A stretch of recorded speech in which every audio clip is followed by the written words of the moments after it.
नमस्कार, मेरा नाम आलोक है। आप लाइव स्ट्रीज देख रहे हैं। आज इस वीडियो में हम बात करेंगे, लोकसभा चुनाव की तैयारियां तो हो रही हैं उपेंद्र कुशवाहा को लेकर। लोकसभा चुनाव से पहले उपेंद्र कुशवाहा को लेकर काफ़ी सारी चर्चाएं थी, कैसे उनका रिश्ता जेडीयू से टूटा, संसदीय बोर्ड के अध्यक्ष थे और राष्ट्रीय लोक जनता दल का निर्माण कर लिया, अपनी अलग पार्टी बना ली। जर्नलिस्ट गणेश हमारे साथ हैं। उपेंद्र कुशवाहा कहाँ से लड़ेंगे, कैसे लड़ेंगे, हम सब कुछ जानेंगे इस वीडियो में। उनके सामने कौन कौन से पहलवान होंगे जो उतरेंगे महागठबंधन से। लेकिन पहले आप ये क्लियर कर दीजिए, बता दीजिए, क्योंकि चर्चा तो काफ़ी है, उपेंद्र कुशवाहा एनडीए के साथ ही जाएंगे। बिल्कुल, इसमें कहाँ कोई शक है। इसीलिए तो उन्होंने राष्ट्रीय लोक जनता दल का निर्माण किया और जेडीयू से अलग आए। देखिए, जब उपेंद्र कुशवाहा एनडीए में होते हैं, बीजेपी के साथ होते हैं, तो उनकी ताकत दोगुनी हो जाती है। कैसे?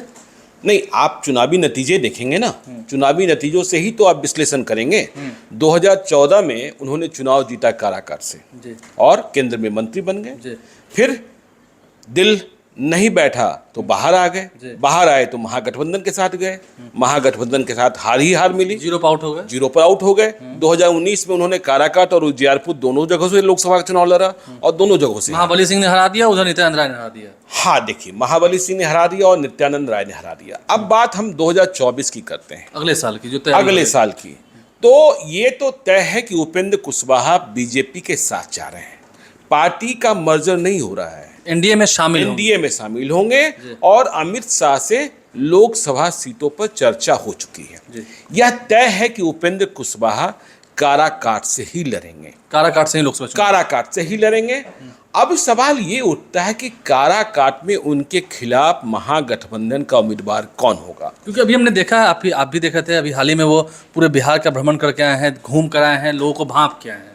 नहीं, ठीक है, लोगों को भांप रहे हैं, अपनी राजनीतिक जमीन को और मजबूत कर रहे हैं, इसमें भी कोई शक नहीं कि उपेंद्र कुशवाहा जाति के सबसे बड़े नेता के रूप में स्थापित हैं और उन्होंने चुनाव हारने के बाद भी अपने कैनवास को भरा किया है।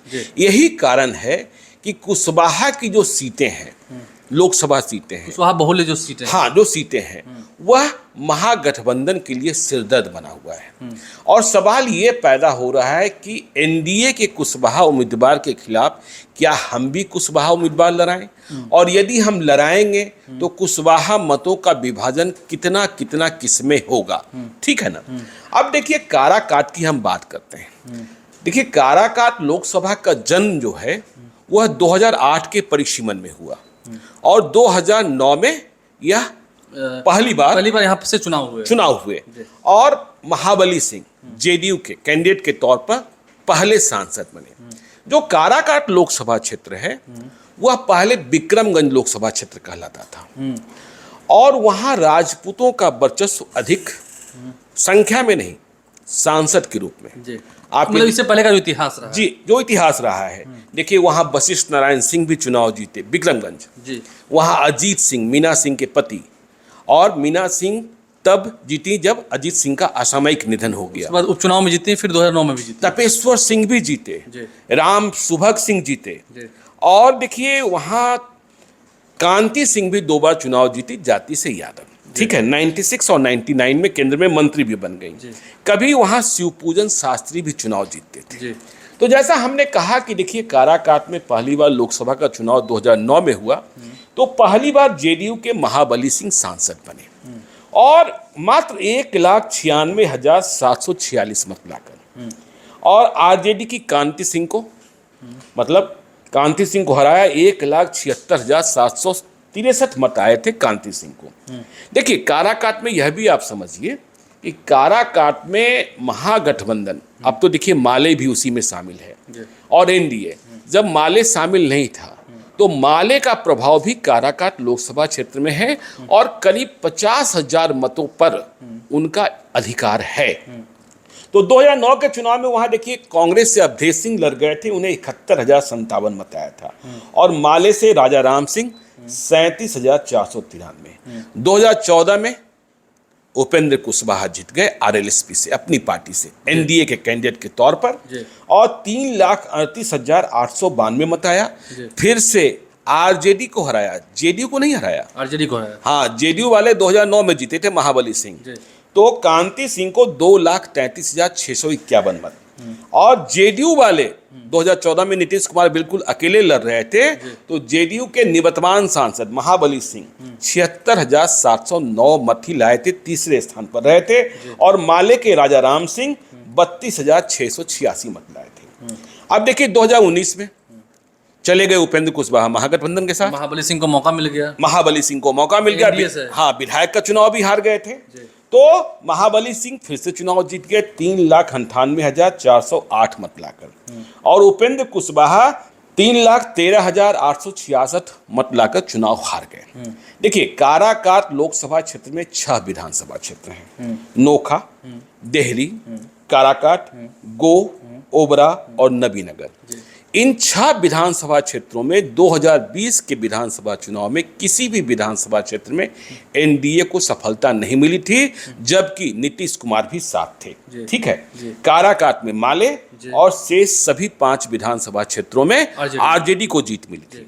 लेकिन 2019 में उपेंद्र कुशवाहा चुनाव भले हार गए थे, महागठबंधन से। हाँ, महागठबंधन से ही, लेकिन गो विधानसभा क्षेत्र एक ऐसा था जहां उपेंद्र कुशवाहा ने बढ़त हासिल की थी लोकसभा चुनाव के अधीन, और बाकी 5 विधानसभा क्षेत्रों में जेडीयू ने बढ़त हासिल की थी और महाबली सिंह ने चुनाव जीत लिया था।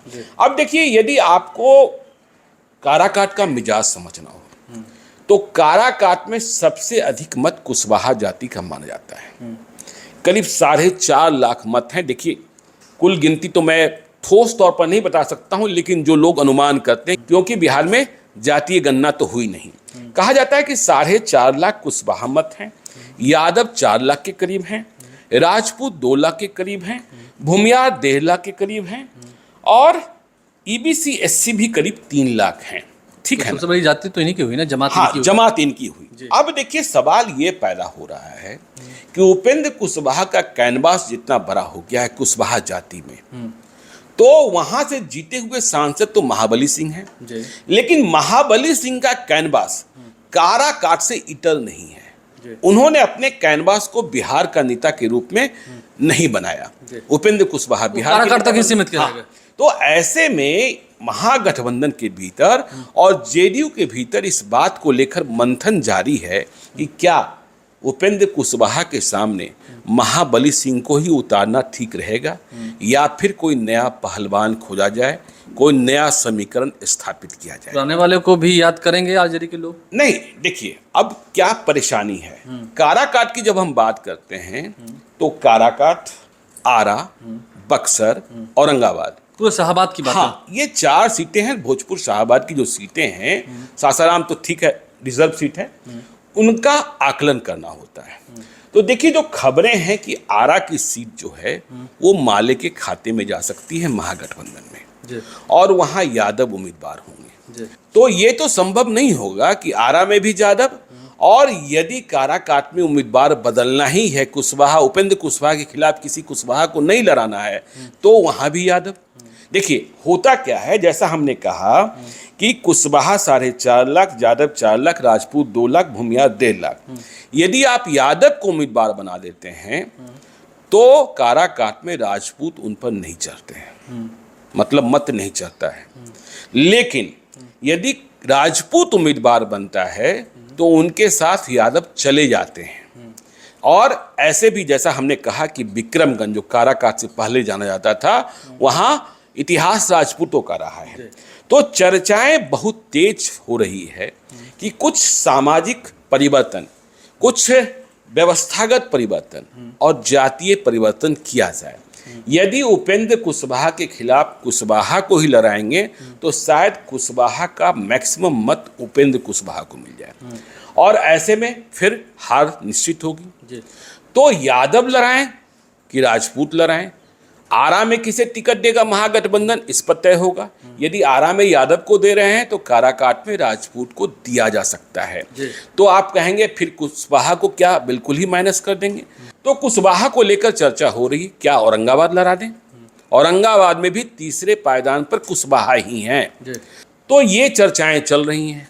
अब आप पूछेंगे उम्मीदवार कौन कौन से हो सकते हैं? हाँ, क्योंकि जाति की बात हुई तो उम्मीदवारों की चर्चा होने भी लाज़मी। टिकट की रेस और टिकटों की टिक तो हम बाद में करेंगे, तो समय है उसमें। हाँ, समय है। लेकिन राजपूत यदि उतारने की बात होती है तो जय कुमार सिंह जो दिनारा विधानसभा क्षेत्र का चुनाव हार गए थे, बिहार सरकार के मंत्री रहे, बिहार सरकार के मंत्री रहे, उनकी चर्चा चल रही है। और देखिए लवली आनंद की सबसे अधिक चर्चा तो शिवहर को लेकर है जी, लेकिन प्रायोरिटी सेकंड अगर देखें, नहीं, प्रायोरिटी सेकंड और थर्ड तो वैशाली की चर्चा भी हो रही है। और इधर के दिनों में आनंद मोहन की गतिविधियां उधर सासाराम और शाहाबाद में भी बढ़ी हुई है। अब देखिए क्यों हम ऐसा कह रहे हैं। आपको याद होगा कि नबीनगर में एक बार उपचुनाव हुआ था। नबीनगर काराकाट लोकसभा क्षेत्र के अधीन ही विधानसभा क्षेत्र है। तो उस उपचुनाव में लवली आनंद कभी चुनाव जीती थी भीम यादव को चुनाव हराकर, जो भीम यादव अभी आरजेडी के विधायक हैं गोह से।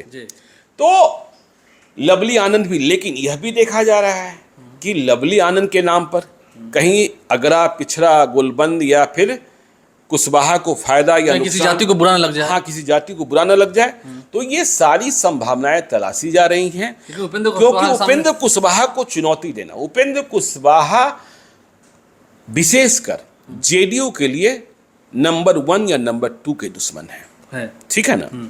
तो इसीलिए कई लोकसभा क्षेत्रों में यह परेशानी खड़ी हो गई है कि जहां एनडीए के कुशवाहा उम्मीदवार, देखिए बीजेपी ने सम्राट चौधरी कुशवाहा, क्योंकि बीजेपी की पूरी कोशिश है कि बिहार में लव कुश समीकरण को ध्वस्त कर दें और इसका सीधा नुकसान जो है वो जेडीयू को होगा और जेडीयू इसे बचाने की कोशिश में लगा है। और जेडीयू केडी कुशवाहा सांसद चुनाव नहीं जीतते हैं तो फिर परेशानी तो बढ़ेगी आगे विधानसभा चुनाव 2025 में भी और जदयू के वजूद पर भी। तो ध्यान देना होगा उपेंद्र कुशवाहा के सामने कौन से ऐसे पहलवान उतारे जाएं।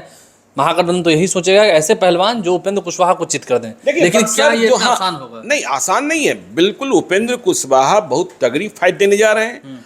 और देखिए उस इलाके में एक श्यामलाल कुशवाहा भी हैं। देखिए उनके बारे में हम अभी बहुत कुछ नहीं कह रहे हैं। देखिए जब 2009 में वे चुनाव लड़ने को आए थे बक्सर में, बसपा के कैंडिडेट थे, मुंबई से आए थे और कहा जाता है कि उनकी गाड़ी में बहुत कुछ था। बहुत कुछ मेरे कहने का अर्थ क्या होता है यह आप बेहतर समझते हैं। और 2009 में जब बक्सर का नतीजा आया था, जगदानंद सिंह चुनाव जीत गए थे, लेकिन मात्र 1,32,000 मत आया था और हारे हुए बीजेपी के लालमुनि चौबे को 1,30,000, फिर श्यामलाल कुशवाहा को बसपा वाले 1,27,000 और ददन पहलवान को 1,22,000।